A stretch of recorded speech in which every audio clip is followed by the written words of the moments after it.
Good morning students. आज अपन कर रहे हैं जो यूनिट 5th थी, जो अपने पास थी वेक्टर स्पेस की। वहाँ से अपन आज अपन डेफिनेशन देख रहे हैं जिसका नाम है एक घाती स्वतंत्रता या लीनियर इंडिपेंडेंस। अब एक घाती स्वतंत्रता किसे कहेंगे? अगर अपन क्या ले रहे हैं, वी एफ आपके पास कोई क्या है, सदिश समष्टि दी हुई है, और सदिश समष्टि का अपन ने क्या ले लिया है, एक एस उपसमुच्चय ले लिया है। यानी एस में एलिमेंट्स कौन से ले लिए मैंने? एन वेक्टर ले लिए, V1 V2 up to Vn। तब जो अपने पास सबसेट है या उपसमुच्चय एस है, इसको एक घातीय स्वतंत्र कहेंगे। अगर मेरे पास यहाँ पे मैंने एन वेक्टर लिए तो मेरे पास एन अपने पास जो स्केलर है या अपने पास अदिश भी अपने पास क्या करे, इसमें प्रेजेंट हो, जिससे क्या हो कि जो अपने पास वेक्टर दे रखे हैं इनके साथ में जो अदिश दे रखे हैं इनका अपन क्या करेंगे, इनका मल्टीप्लाई करके और प्लस करके अपन क्या करेंगे, इसको लीनियर कॉम्बिनेशन के रूप में एक घातीय संचय के रूप में प्रेजेंट करें, तब उसकी वैल्यू 0 आई। यानी मेरे पास जितने भी अपने पास जो अदिश दे रखे हैं सारे के सारे अगर अदिशों की वैल्यू मेरे पास क्या हो, 0 आ जाए, तो अपने पास इसको क्या बोल देंगे, एक घाती स्वतंत्रता बोल देंगे। अगर इंग्लिश में बोलें तो यहाँ से देखना डेफिनेशन कि वी एफ आपको क्या दिया हुआ है, एक वेक्टर स्पेस दिया हुआ है। फिर आपने एक फाइनाइट सबसेट लिया वी का, जो कि क्या है, एस है। उसमें मैंने एलिमेंट क्या लिए, एन वेक्टर्स लिए, V1 V2 up to Vn। मेरे पास क्या दिए हुए हैं, एन वेक्टर्स दिए हुए हैं।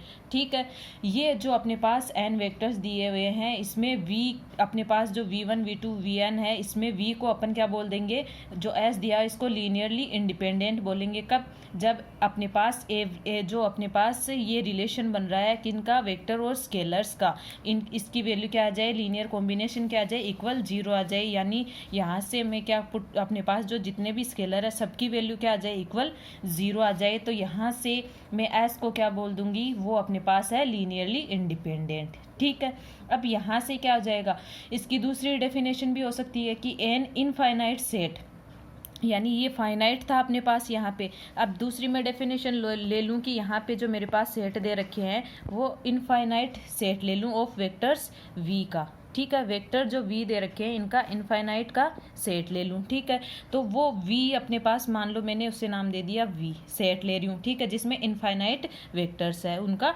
सेट है। तो यहाँ से जो मेरे पास वी है वो अपने पास लीनियरली इंडिपेंडेंट कहलाएगा। कब कहलाएगा? अगर एवरी फाइनाइट, इसका जो वी ले रहे हैं इसके जो फाइनाइट सब सेट लें, अगर वो लीनियरली इंडिपेंडेंट है, तो ये जो वी अपन ने सेट लिया है जो कि क्या है, इनफाइनाइट सेट है, वो अपने पास क्या कहलाएगा, लीनियरली इंडिपेंडेंट कहलाएगा। अदरवाइज क्या हो जाएगा, इसको भी अपन क्या बोल देंगे, लीनियरली डिपेंडेंट। अब देखिए अपने पास सेकेंड डेफिनेशन आती है एक घाती आश्रितता। एक घाती आश्रितता या लीनियर डिपेंडेंस, लीनियर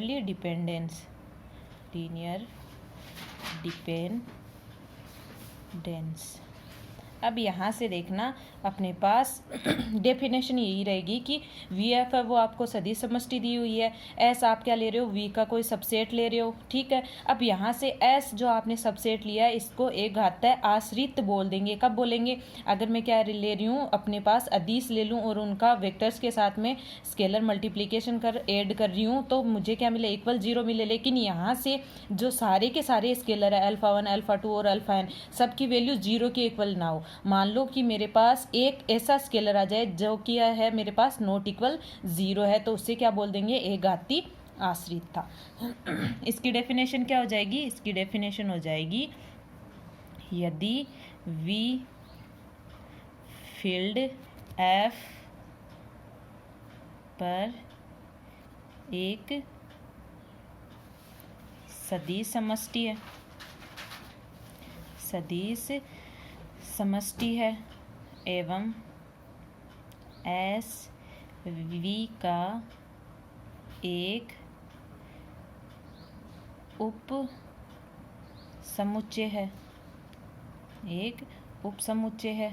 अर्थात अपन क्या मान लेते हैं, एक सबसेट आप अगर मान रहे हो तो उसमें अपन क्या लेंगे, V1 V2 up to Vn है। तब जो ये उप समुच्चय है S, इसको बोल देंगे, S को एक घातता है आश्रित एक घात है, आश्रित कहते हैं यदि ऐसे अदिशों alpha 1 alpha 2 up to alpha n का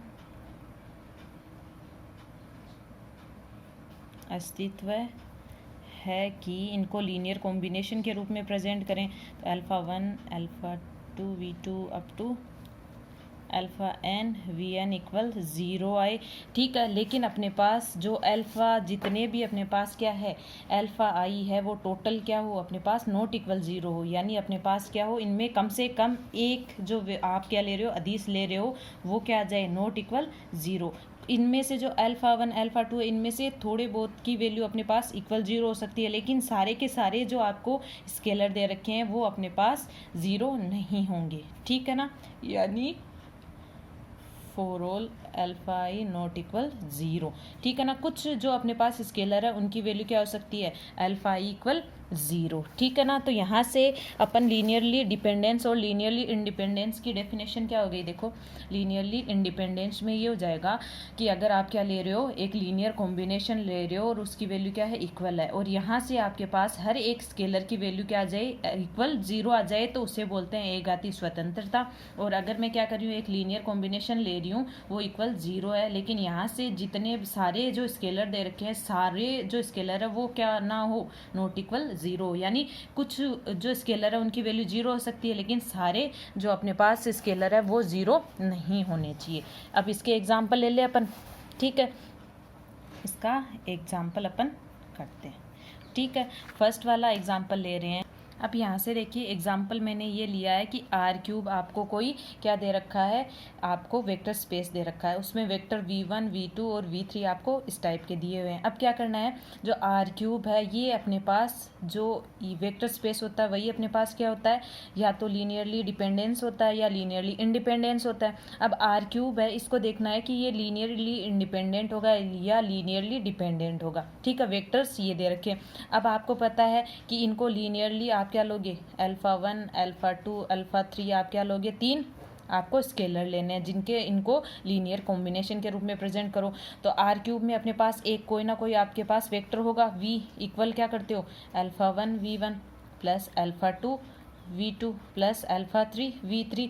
अब यहाँ से v वेक्टर ले रहे हो, इसमें मान लो आपने इसकी वैल्यू क्या मानी है, यहाँ से आप मान लो यहाँ से क्या करोगे इसके लीनियर कॉम्बिनेशन के रूप में प्रेजेंट करोगे, तो alpha 1 v1 plus alpha 2 v2 plus alpha 3 v3 equal आपने क्या लोगे 0 के इक्वल लोगे। अब यहाँ से आपको क्या लाना है अल्फ़ा 1 अल्फ़ा 2 और अल्फ़ा 3 जो स्केलर दे रखे हैं इनकी वैल्यू अगर इक्वल 0 आ गई तो आप क्या बोल दोगे r³ जो वेक्टर स्पेस आपको दे रखा है ये क्या हो जाएगा लीनियरली इंडिपेंडेंट हो जाएगा। और अगर आपके पास अल्फ़ा 1 अल्फ़ा 2 और अल्फ़ा 3 में से कम एक भी स्केलर की वैल्यू नॉट इक्वल 0 आ गई तो वो क्या हो जाएगा लीनियरली डिपेंडेंस। तो लगाते हैं इसमें अल्फ़ा 1 तो दे रखा है v1 की वैल्यू क्या है 1 0 0 प्लस अल्फ़ा 2 v2 की क्या है 0 1 0 प्लस अल्फ़ा 3 और v3 की वैल्यू क्या है 0 0 और 1 इक्वल क्या है 0। अब यहाँ से अपने पास 3 वेक्टर दिए हैं तो इसको भी आप 3 के रूप में प्रेजेंट कर सकते हो 0 0 0।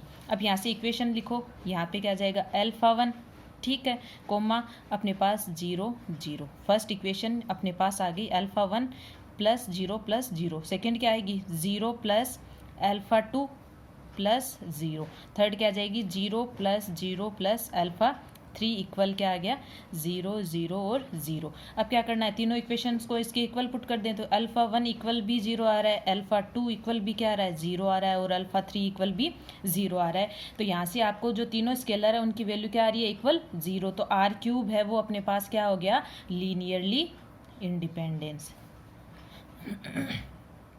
लीनियरली इंडिपेंडेंस हो गया इंडिपेंडेंट हो गया। अब देखिए अपन एक एग्जांपल और ले लें। ठीक है, अब यहाँ से देखना अपने पास आपको 4 वेक्टर दिए हुए हैं। ठीक है ना, v1 मान लो आपको दिया हुआ है यानी r4 में आपको दिया हुआ है v1 वेक्टर आपको दे रखा है मान लो -1 2 और -3।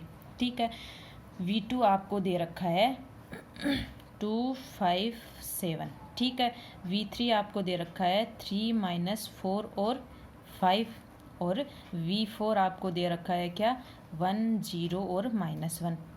ठीक है, अब यहाँ से आपको क्या करना है, इनके लीनियर कॉम्बिनेशन के रूप में प्रेजेंट करना है। तो क्या करोगे, alpha 1 V1 plus alpha 2 V2 plus alpha 3 V3 plus alpha 4 V4 equal क्या लाना है 0। ठीक है, अब अल्फ़ा 1 आपने लिख लिया, V1 की वैल्यू क्या है -1 2 -3 प्लस अल्फ़ा 2 की वैल्यू क्या है आपके पास 2 5 7 प्लस अल्फ़ा 3 की वैल्यू V3 की वैल्यू 3 -4 और 5 प्लस अल्फ़ा 4 V4 की वैल्यू क्या है 1 0 -1। अब आपको ये करना है, इसके एक लीनियर कॉम्बिनेशन के रूप में प्रेजेंट करो। आपके पास क्या मिलना चाहिए, इस 0 को 4 बार लिखना होगा, 0 0 और 0। ठीक है, अब यहाँ से देखना आपको क्या करना है, इसको अल्फ़ा 1 अल्फ़ा 2 अल्फ़ा 3 और अल्फ़ा 4 की वैल्यू देखनी है। आपको क्या लाना है, अगर इसको भी आप सेटिस्फाई करें तो इधर अपने पास राइट हैंड साइड में क्या आनी चाहिए 0 0। अब देखना मैं अल्फ़ा 1 की 2 वैल्यू पुट कर रही हूँ, अल्फ़ा 1 बराबर 2 पुट कर रही हूँ। ठीक है, और अल्फ़ा 2 बराबर 0 पुट कर रही हूँ, 2 5 7 प्लस अल्फ़ा 3 इक्वल मैं पुट कर रही हूँ, मान लो अल्फ़ा 3 इक्वल 1 पुट कर रही हूँ, तो क्या आएगा 3 -4 और 5 और अल्फ़ा 4 इक्वल मैं पुट कर रही हूँ -1, तो 1 0 -1 इक्वल 0 0 0 और 0। अब यहाँ से देखना मुझे ये 0 0 इसके इक्वल लाना है, तो यहाँ से क्या करेंगे, अब यहाँ से आपको क्या दे रखा है कि मैंने अल्फ़ा 1 की वैल्यू 2 अल्फ़ा 2 की 0 अल्फ़ा 3 की 1 और अल्फ़ा 4 की -1 रखी है। अब मैं देखती हूँ कि ये सेटिस्फाई करते हैं या नहीं करते, यानी इक्वल मुझे 0 0 वाला मिल रहा है या नहीं मिल रहा है। तो इसको लिखते हैं, तो क्या आएगा -2 प्लस 0 प्लस 3 -1। ठीक है, फर्स्ट अपन ने एलिमेंट ले लिया, अब सेकेंड को लेना है, तो 2 × 2 4 प्लस 0, यहाँ पे क्या आएगा माइनस का 4। ठीक है, और यहाँ पे क्या आ जाएगा प्लस का 0। थर्ड में क्या आएगा 6 प्लस 0 प्लस 5 और यहाँ पे क्या आ जाएगा अपने पास, यहाँ से क्या आ गया 6 प्लस 0 प्लस यहाँ पे आएगा अपने पास 5 और यहाँ पे क्या आ जाएगा +1। ठीक है, अब यहाँ से वैल्यूज़ देखें तो अब देखना आपको ये वाली वैल्यू किसके इक्वल है अपने पास 0 0 0 के। ठीक है, अब यहाँ से देखिए अपने पास ये वाली वैल्यू 3 प्लस के 3 माइनस के क्या हो गया 0, यहाँ से ये भी 0 और ये भी अपने पास क्या मिल रहा है 0 मिल रहा है। यानी अपने पास जो ये v अपने पास r³ है, इसमें क्या दे रखा है, ये यहाँ से क्या आ गया, क्योंकि यहाँ से देखो अल्फ़ा 1 इक्वल अपन ने लिया था 2 और अल्फ़ा 2 इक्वल लिया 0, अल्फ़ा 3 इक्वल 1 और अल्फ़ा 4 क्या लिया था -1। तो यहाँ से देखें तो सारे जो अल्फ़ा 1 अल्फ़ा 2 अल्फ़ा 3 और अल्फ़ा 4 की वैल्यू क्या है नॉट इक्वल 0 है। अल्फ़ा 2 तो 0 है, लेकिन सारे जो अपने पास स्केलर है वो क्या है नॉट इक्वल 0। तो यहाँ से r³ क्या आ गया लीनियरली डिपेंडेंट। ठीक है, एक और एग्जाम्पल अपन ले लेते हैं। अब दूसरा एग्जाम्पल ले रही हूँ, r³ भी आपको वेक्टर स्पेस दिया हुआ है, उसमें वेक्टर दिए हुए v1 v2 और v3। अब आपको ये देखना है कि जो यहाँ से v1 v2 v3 वेक्टर के लिए r³ आपके पास लीनियरली डिपेंडेंट है या लीनियरली इंडिपेंडेंट है। तो देखते हैं क्या लिखेंगे, alpha 1 v1 plus alpha 2 v2 plus alpha 3 v3 आपको लाना, और इक्वल किसके लाना है 0 के, तो ये लेके चलते हैं। ठीक है, अब यहाँ से देखो मैं क्या पुट कर रही हूँ, अल्फ़ा 1 जो आपको दे रखा है इसकी जगह 1 पुट कर रही हूँ। ठीक है, अल्फ़ा 2 की जगह भी 1 पुट कर रही हूँ और अल्फ़ा 3 है वहाँ पे पुट कर रही हूँ -1 और v3। अब इसको सोल्व करना है, तो क्या आएगा अपने पास 1 × दे रखा है, v1 की वैल्यू क्या है 1 0 1 प्लस v2 की वैल्यू क्या है 0 1 0 और 1 से मल्टीप्लाई में और -1 और v3 की वैल्यू क्या है 1 1 और 1। ठीक है, अब इसको सोल्व करते हैं, तो फर्स्ट क्या आएगा 1 प्लस 0 -1, फर्स्ट एलिमेंट अपने पास क्या आ जाएगा ये। अब अपन देखें सेकेंड वाला है, अपने पास क्या आएगा 0 प्लस 1 -1, थर्ड वाला क्या आ जाएगा 1 प्लस 0 और -1। यहाँ से देखिए तो 1 -1 0, ये भी 0 और ये भी 0, यानी v1 v2 और v3 अपने पास 0 0 आ रहे हैं। लेकिन यहाँ से देखिए अपने पास अल्फ़ा 1 अल्फ़ा 2 और अल्फ़ा 3 तीनों की वैल्यू क्या है नॉट इक्वल 0 है। तो यहाँ से अपने पास क्या आ गया, ये वाली वैल्यू अपने पास ये हो गई कि अल्फ़ा 1 अपने पास अल्फ़ा आई जितने i इक्वल टू क्या दे रखा है 1 2 और 3, जो अल्फ़ा आई है वो क्या है नॉट इक्वल 0 है। तो यहाँ से जो v1 v2 v3 वेक्टर दे रखे हैं उस पर जो r³ है वो क्या आ गया अपने पास लीनियरली डिपेंडेंट। लीनियरली डिपेंडेंट आ गया। ठीक है, अब एक और एग्जांपल ले लें। ठीक है, जिसमें क्या है अपन सोल्व कर रहे हैं। देखो आपको v1 वेक्टर दे रखा है 1 0। ठीक है, v2 वेक्टर आपको दे रखा है जिसमें 0 और 1। ये अपने पास वेक्टर स्पेस R2 के दो एलिमेंट्स दे रखे हैं। अब v1 और v2 है, ये अपने पास लीनियरली क्या होंगे, इंडिपेंडेंट होंगे यदि मेरे पास क्या हो, दो स्केलर हो कहाँ से, R से, जिसके इसके लीनियर कॉम्बिनेशन के रूप में प्रेजेंट करूँ। अल्फा 2 v2 इक्वल क्या मिल जाए 0। तो यहाँ से क्या कर रही हूँ, अल्फा 1 वेक्टर v1 की क्या वैल्यू है 1,0 प्लस अल्फा 2 की वैल्यू क्या है 0,1 इक्वल क्या मिले मुझे 0 मिले। ठीक है, अल्फा 1 अपन मल्टीप्लाई कराएंगे अंदर, अल्फा 1 प्लस 0। ठीक है, सेकेंड करेंगे तो 0 प्लस अल्फा 2 इक्वल 0। ठीक है, अब यहाँ से क्या आ रहा है अल्फा 1 कोमा अल्फा 2 इक्वल क्या मिलेगा मुझे 0। अब देखिए अपने पास अल्फा 1 और अल्फा 2 टू टपल्स में, तो 0 को भी टू टपल में लेने, तो 0,0। अब यहाँ से देखिए अल्फा 1 भी क्या मिल रहा है 0 और अल्फा 2 भी क्या मिल रहा है 0। तो यहाँ से जो मैंने दो स्केलर लिए थे दोनों की वैल्यू क्या मिल रही है मुझे 0 के इक्वल। तो अपने पास जो अल्फा 1 और अल्फा 2 के लिए अपने पास जो R² है वो क्या हो गया, लीनियरली इंडिपेंडेंट हो गया, लीनियरली इंडिपेंडेंट हो गया। ठीक है ना। अब अपने पास जो नेक्स्ट जो थ्योरम दी हुई है उसका स्टेटमेंट क्या दे रखा है कि किसी सदिश समष्टि VF के अशून्य सदिशों का समुच्चय जो अपने पास नॉन जीरो वेक्टर्स का सेट है, जो कि क्या है v1 v2 up to vn है, ये वाला जो सेट है वो अपने पास क्या होगा एक घातीय आश्रित होगा यदि और केवल यदि जब अपने पास इनमें से ही कोई VK अपने पास वेक्टर ले लें इनके बीच में से। ठीक है, वो अपने पास क्या हो, वो इससे पहले वाले यानी VK से पहले क्या आएंगे VK-1 up to v2 v1 जो ये वाले अपने पास वेक्टर है इनको क्या हो, ये एक घातीय संचय हो या लीनियर कॉम्बिनेशन हो, तब उसको क्या बोल देंगे कि वो अपने पास क्या होगा, जो वेक्टर का सेट है वो अपने पास क्या होगा एक घातीय आश्रित होगा। देखो अपन ने क्या किया v1 v2 up to vn एक नॉन जीरो वेक्टर्स का सेट लिया है। ठीक है, अब जो ये सेट है ये अपने पास लीनियरली डिपेंडेंट होगा, कब होगा, जब अपन क्या करेंगे इनके बीच में से अपन क्या ले रहे हैं एक वेक्टर ले रहे हैं VK जो कि क्या है अपने पास इस K से पहले वाले जो वेक्टर है उनका क्या हो लीनियर कॉम्बिनेशन हो। और उल्टा बोले तो सेकेंड वाले पार्ट में क्या करेंगे VK को इससे पहले वाले जो एलिमेंट है उनका लीनियर कॉम्बिनेशन लेके चलेंगे, तो अपने पास जो वेक्टर का जो सेट है वो क्या आएगा अपने पास लीनियरली डिपेंडेंट। और लीनियरली डिपेंडेंट कब होता है, जब स्केलर्स जो अपने पास लें अल्फा आई वो टोटल उनमें से कम अगर एक भी आपके पास ऐसा स्केलर मिल गया जिसकी वैल्यू क्या है नॉट इक्वल 0 है, तो वो क्या हो जाएगा अपने पास लीनियरली डिपेंडेंट हो जाएगा। ठीक है, इसमें इफ़ एंड ओनली इफ़ दिया हुआ है तो इसके दो पार्ट होंगे अपने पास। ठीक है, दो पार्ट होंगे। तो फर्स्ट अपन ले रहे हैं प्रतिबंधों की आवश्यकता या नेसेसरी कंडीशन। अब नेसेसरी कंडीशन में क्या लेके चलेंगे कि जो सेट दे रखा है वो अपने पास क्या है लीनियरली डिपेंडेंट है, ये लेके चलेंगे और प्रूफ करेंगे कि जो VK वेक्टर है वो लीनियर कॉम्बिनेशन है इससे पहले वाले जो अपने पास वेक्टर्स हैं उनका।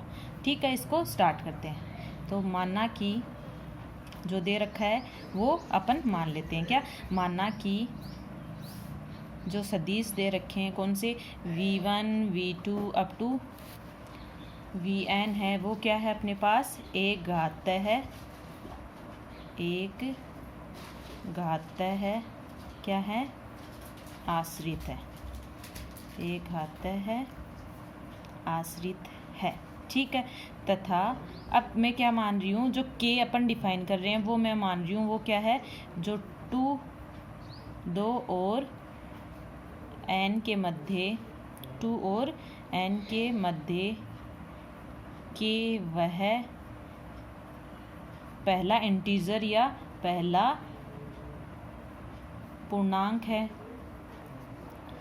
जिसके लिए पूर्णांक है जिसके लिए जो v1 v2 up to vn vectors दे रखे हैं वो क्या है एक घातीय है आश्रित है, यानी जो अपने पास केवा वेक्टर है VK वो क्या होगा नॉट इक्वल 0 होगा। उसके लिए जो अपने पास क्या आएगा स्केलर आएगा अल्फा K, उसकी वैल्यू क्या होगी अपने पास नॉट इक्वल 0 होगी। ठीक है, अब यहाँ से मैं मान रही हूँ कि k का अपन मान क्या ले सकते हैं, 1 अपन k का मान ले सकते हैं 2 से लेके n तक अपन मान सकते हैं। किसका, k का, क्योंकि इनके बीच में आपको क्या करना है, इसकी वैल्यू लेनी है। ठीक है, अपन क्या करेंगे, k इनके बीच में ही होगा। ठीक है, अब आपको पता है कि अपने पास जो केवा अपने पास दे रखा है एलिमेंट, ठीक है, उससे पहले वाले जो एलिमेंट है वो क्या होंगे अपने पास उनकी वैल्यू लीनियर कॉम्बिनेशन में 0 पुट करूंगी तो क्या आएगा, α1 v1 plus α2 v2 up to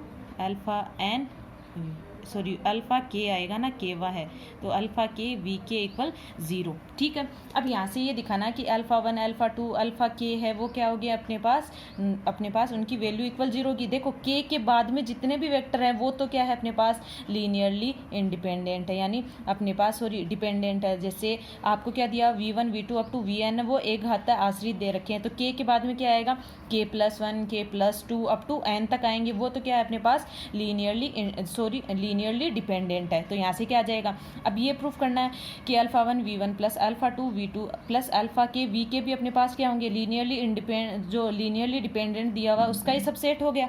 ठीक है, अब यहाँ से क्या होगा, अपने पास पता है कि आपके पास जो केवा दे रखा है एलिमेंट वो क्या है अपने पास वो है क्या, एक घात है, वो क्या दे रखा है परतंत्र, या फिर अपने पास क्या दे रखा है लीनियरली डिपेंडेंट। तो यहाँ से अल्फा के की वैल्यू क्या होगी, अल्फा के की भी वैल्यू होगी क्या, नॉट इक्वल 0, यानी वी के वो पहला वेक्टर है जो कि क्या है, एक घात आश्रित है। ठीक है, यहाँ से तो अल्फा के की वैल्यू क्या हो जाएगी आश्रित के लिए, नॉट इक्वल 0। तो यहाँ से मैं क्या कर सकती हूँ, आपके पास अल्फा के की वैल्यू क्या दे रखी है, नॉट इक्वल के इक्वल 0। अब मैं क्या कर रही हूँ, अल्फा के वी के को छोड़ के बाकी की वैल्यूज़ इस 0 की तरफ ले जा रही हूँ, तो क्या आएगा, अल्फा के वी के इक्वल क्या आ जाएगा, ये वैल्यूज़ माइनस का α1 v1 माइनस का α2 v2 अप टू माइनस का अल्फा k-1 और v k-1 तक आएगा।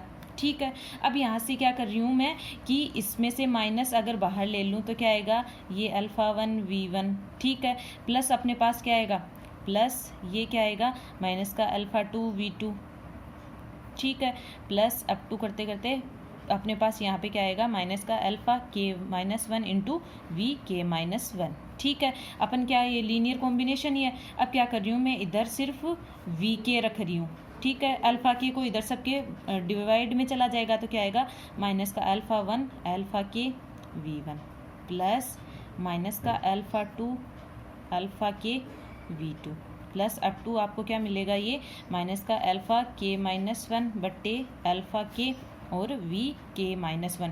अब यहाँ से देखो जो v के वा वेक्टर है वो अपने पास इससे पहले वाले जितने वेक्टर है उनका क्या आ रहा है, लीनियर कॉम्बिनेशन आ रहा है। अपन को यही तो प्रूफ करना था। देखो आपको दिखाना था कि vf आपके पास v1 v2 vn जो सेट दे रखा है वो एक घात आश्रित होगा यदि और केवल यदि जब v के वाला जो एलिमेंट आपके पास वेक्टर दे रखा है वो क्या हो, पूर्ववर्ती सदिशों का एक घात संचय हो। तो यहाँ से आ रहा है ना अपने पास कि v के वा वेक्टर है वो इससे पहले वाले जितने भी वेक्टर है उनका लीनियर कॉम्बिनेशन आ रहा है। तो यहाँ से क्या हो गया, हेंस्ड प्रूव्ड। ये फर्स्ट पार्ट है। अब इसके लिए क्या करेंगे, सेकेंड वाला यानी पार्ट क्या होगा, प्रतिबंधों की पर्याप्तता, प्रतिबंधों की पर्याप्तता, या फिर ये क्या बोलेंगे इसको, सफिशिएंट कंडीशन, सफिशिएंट कंडीशन। ठीक है, अब इसमें क्या करेंगे अपन, v के जो वेक्टर है इसको पहले वाले जो वेक्टर है उनका लीनियर कॉम्बिनेशन लेके चलेंगे और जो आपके पास v1 v2 up to vn दे रखे हैं सेट ऑफ वेक्टर्स उसको क्या दिखाना है, लीनियरली डिपेंडेंट दिखाना है। ठीक है, इसके लिए करेंगे तो स्टार्ट करते हैं क्या कि अपन क्या लेके चलेंगे, v के को अपने इससे पहले वाले जो वेक्टर है उनका लीनियर कॉम्बिनेशन दिखाएंगे। तो क्या होगा, v के इक्वल क्या आएगा अपने पास v के α1 v1 plus α2 v2 plus up to alpha k-1 और v k-1, क्योंकि v के को इससे पहले वाले जो अपने पास वेक्टर है उनका क्या दिखाना है, लीनियर कॉम्बिनेशन। तो यही होता है जहाँ पे α1 α2 अप टू अल्फा k-1 जो अपने पास स्केलर है वो किससे लेते हैं, फील्ड से। अब देखिए, अब अपन को पता है जो v के वा एलिमेंट है इसको इधर लेके जाएंगे, ठीक है ना, इसको राइट हैंड साइड में लेके जाएंगे तो क्या आएगा, माइनस में आएगा। तो क्या आएगा, α1 v1 plus α2 v2 plus up to alpha k-1 ठीक है, और वी के माइनस वन इधर आएगा तो ये माइनस का वन आएगा, ठीक है, प्लस माइनस का वन और वी के इक्वल क्या आ जाएगा 0। इसको इक्वेशन फर्स्ट दे देते हैं, है ना। मैंने क्या किया है, जो इसको लीनियर कॉम्बिनेशन के रूप में प्रेजेंट किया है और वी के को मैं क्या ला रही हूँ राइट हैंड साइड में, तो यहाँ पे इक्वल क्या रह जाएगा 0 और इसको इधर लाएंगे तो माइनस वन आ गया। अब देखो, अब इसके लीनियर कॉम्बिनेशन में देखो, एक ऐसा वेक्टर है अपने पास जो कि एक ऐसा स्केलर है जो कि क्या है नॉट इक्वल 0 है, यानी जो ये वाला एल्फा केवा वेक्टर है उसकी वैल्यू क्या है -1, तो नॉट इक्वल 0 है, तो ये क्या हो गया लीनियरली डिपेंडेंट हो गया ना। अब यहाँ से देखो बाई इक्वेशन फर्स्ट से मैं क्या लिख सकती हूँ कि α1 v1 plus α2 v2 plus up to क्या आएगा, ये बीच में आएगा क्या -1 वी के प्लस जो आगे के जो वेक्टर है वो भी जोड़ रही हूँ, क्या आएगा k+1 we k+1 up to कहाँ तक जाएगा alpha n v n equal भी आप क्या पुट कर सकते हो 0। यहाँ पे क्या आएगा, जहाँ पे अपने पास क्या है alpha k+1 equal alpha k+2 up to क्या आ रहा है अल्फ़ा एन अपने पास जो k दे रखा था उसकी वैल्यू तो अपने पास क्या आ रही थी 0 आ रही थी, ठीक है। यहाँ से वेक्टर्स के, तो यहाँ से देखो अपने पास v1 v2 और n तक के जो वेक्टर है उनमें सारे जो वेक्टर स्केलर है वो सारे क्या है नॉट इक्वल 0। अपने पास क्या हो गया कि जो v1 v2 up to vn के है सभी क्या है अपने पास स्केलर सारे के सारे क्या है नॉट इक्वल, अपने पास कम से कम इतने तो है कि वो नॉट इक्वल 0 है, तो यहाँ से क्या आ जाएगा कि v1 v2 up to vn का जो सेट है वो क्या आ गया एक घातीय परतंत्र या एक घातीय आश्रित या लीनियरली डिपेंडेंट है।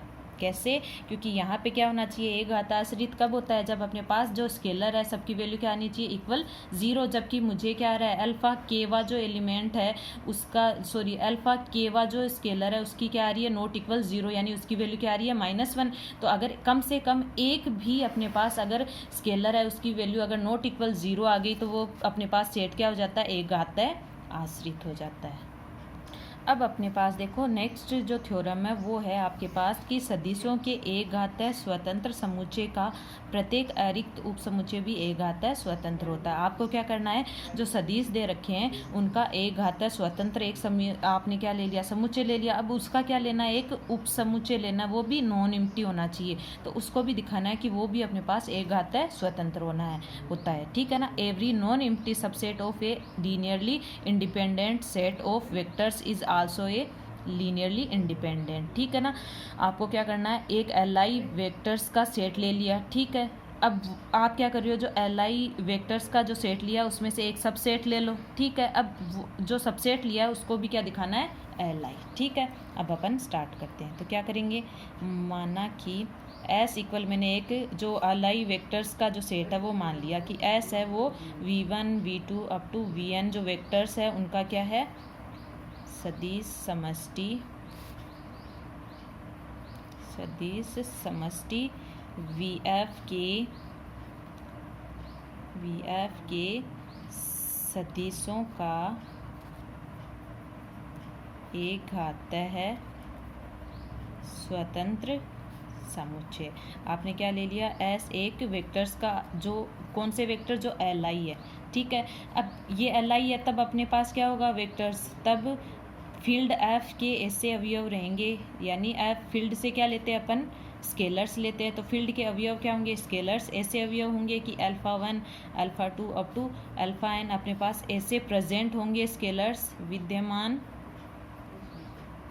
होंगे कि जिसके लिए क्या आ जाए एल आई के लिए क्या कंडीशन होती है, इनके लीनियर कॉम्बिनेशन आप अगर लिख रहे हो तो वो इक्वल क्या आ जाए अपने पास अल्फ़ा एन वी एन क्या होता है इक्वल 0, यानी जो इसका मतलब α1 α2 अप टू अल्फ़ा एन जितने भी स्केलर है सबकी वैल्यू क्या आ जाए अपने पास 0 आ जाए, ठीक है। अब मैं क्या कर रही हूँ, जो एस आपने क्या लिया है, अपन को क्या करना है एस तो आपने क्या ले लिया लीनियरली इंडिपेंडेंट वेक्टर्स का सेट ले लिया, तो उसकी सेट की मैंने लीनियरली इंडिपेंडेंट की अपने डेफिनेशन लिखी। अब क्या करना है एस का एक क्या लेना आपको सबसेट लेना है नॉन एम्प्टी, तो अपन डिफाइन कर लेते हैं कि यदि एस का एक अरिक्त उपसमुच्चय क्या है अपने पास S1 डिफाइन कर लेते हैं। उसमें वेक्टर में मान लेती हूँ m तक के वेक्टर आएंगे, V1 V2 up to Vm vectors. जबकि अपने पास पता है कि S में कितने वेक्टर हैं, n तक। मैंने क्या ले लिए, इसका अपन क्या ले रहे हैं, सबसेट ले रहे हैं, तो मैं क्या ले रही हूँ, m तक के वेक्टर ले रही हूँ। ठीक है, यहाँ से क्या आ जाएगा, अपन ने क्या लिया, S1 इसका उपसमुच्चय लिया है, जहाँ पे अपने पास m है वो डिफाइन है कि वो m से लेके अपने पास और n के बीच में रहेगा। 1 से लेके n के बीच में अपने पास क्या ले सकते हैं, m की वैल्यू है। अब यहाँ से पता है कि S1 है वो अपने पास एक घातांक स्वतंत्र कब होगा, एक घातांक स्वतंत्र होने के लिए मेरे पास क्या होने चाहिए, alpha one V1 alpha one alpha two up to alpha n ऐसे स्केलर होने चाहिए, alpha one alpha two up to alpha m मेरे पास वेक्टर होने चाहिए, जिनके साथ में अगर इनके वेक्टर्स का लीनियर कॉम्बिनेशन लूँ, alpha one V1 alpha two V2 up to alpha n Vm equal क्या आ जाए मेरे पास 0। ठीक है, यानी यहाँ से क्या आना चाहिए, जो अल्फ़ा1 alpha two up to alpha m है, ये इनकी वैल्यू क्या आनी चाहिए, इक्वल 0। तो मैं इसे इक्वेशन फर्स्ट दे रही हूँ। ठीक है, अब क्या कर रही हूँ, जो इक्वेशन फर्स्ट है मैं इसको ऐसे भी तो लिख सकती हूँ कि बाई इक्वेशन फर्स्ट को ऐसे भी तो लिख सकती हूँ क्या, alpha one V1 plus alpha two V2 plus up to alpha m Vm तक तो आ गए। ठीक है, अब अपन ने पता है कि अपने पास तो है इसमें n तक के वेक्टर्स S में। ठीक है, तो इसको ऐसे लिख सकती हूँ 0 इंटू Vm प्लस 1, m के बाद में m प्लस 1 आएगा अप टू 0 इंटू Vn। मैंने क्या किया, इनके जो alpha m plus 1 alpha m plus 2 alpha n है उनको वैल्यू 0 करके मल्टीप्लाई कर दिया, यानी आगे की वैल्यू तो अपने पास 0 ही है। तो यहाँ से मैंने अगर 0 वेक्टर्स इसमें ऐड कर दिए तो वैसे भी इनकी वैल्यू 0 है, तो कोई फ़र्क नहीं पड़ेगा, इक्वल क्या आ जाएगा 0। ये इक्वेशन क्या है, सेकेंड मैंने लिख दी। अब देखो अपने पास V1 V2 यानी S जो अपने पास सेट दिया हुआ वेक्टर्स का वो क्या है, पहले से ही अपने पास लीनियरली इंडिपेंडेंट है। तो इसलिए इक्वेशन जो सेकेंड है इसमें जो अपने पास हर एक जो स्केलर दे रखा है उसका वैल्यू क्या होनी चाहिए, अपने पास 0 होनी चाहिए, यानी अल्फ़ा1 alpha two up to alpha m है, इसकी वैल्यू भी क्या होनी चाहिए, अपने पास 0 होनी चाहिए। तो यहाँ से क्या आ गया अपने पास कि जो सबसेट है या उपसमुच्चय है आपके पास दे रखा है S1 वो भी क्या हो गया, एक घातांक स्वतंत्र हो गया, एक घातांक स्वतंत्र है। कैसे हुआ, देखो अपन ने क्या किया, आपने S एक वेक्टर्स का सेट ले लिया, S वेक्टर्स का सेट दिया हुआ है जो भी n है, तो यहाँ से इस पे एक घातांक स्वतंत्र दिया हुआ है, तो इसकी डेफिनेशन मैंने लगा दी कि सारे स्केलर क्या होने चाहिए, अपने पास 0 होने चाहिए। अब जो S आपने वेक्टर्स का सेट लिया है इसका एक नॉन एम्प्टी आपने सब सेट लिया है S1 जिसमें क्या है, इसी के ही m वेक्टर्स हैं, तो m अपने पास बाउंड हो गया 1 से लेके n तक। ठीक है, अब S1 है वो अपने पास एक घातांक स्वतंत्र कब होगा, जब अल्फ़ा1 अल्फ़ा2 और अल्फ़ा n स्केलर अपन ले और इनका इन वेक्टर्स के साथ में लीनियर कॉम्बिनेशन के रूप में प्रेजेंट करें तो मुझे इक्वल 0 मिलनी चाहिए, यानी अल्फ़ा1 अल्फ़ा2 और अल्फ़ा m की वैल्यू जो स्केलर है वो मुझे क्या मिलनी चाहिए, 0। तो मैंने इक्वेशन फर्स्ट दे दिया। अब जो इक्वेशन फर्स्ट है मैं इसको ऐसे भी तो लिख सकती हूँ, कैसे, alpha one V1 plus alpha two V2 up to alpha m और Vm तक तो थे। अब आगे के जो वेक्टर हैं n तक के हैं S में, तो मैं उनको 0 लगा के ऐड कर सकती हूँ, वैसे ये 0 हो गया, ये भी 0 हो गया, तो प्लस 0 आप ऐड करोगे तो फिर से 0 ही हो जाएगा। ठीक है, अब यहाँ से जो इक्वेशन सेकेंड है वो आपको जो n वेक्टर दिए हुए हैं S के, वो क्या दिए हुए हैं, लीनियरली इंडिपेंडेंट दिए हुए हैं। तो लीनियरली इंडिपेंडेंट दिए हुए हैं तो यहाँ से इनकी वैल्यू भी अपने पास क्या आनी चाहिए, 0 आनी चाहिए। तो यहाँ से देखो अल्फ़ा1 अल्फ़ा2 और अल्फ़ा m जो स्केलर दे रखे हैं इनकी वैल्यू क्या आ गई, 0। तो अपने पास जो सबसेट S दे रखा है, S1 दे रखा है, वो भी क्या आ गया अपने पास, लीनियरली इंडिपेंडेंट आ गया। आज के लिए बस।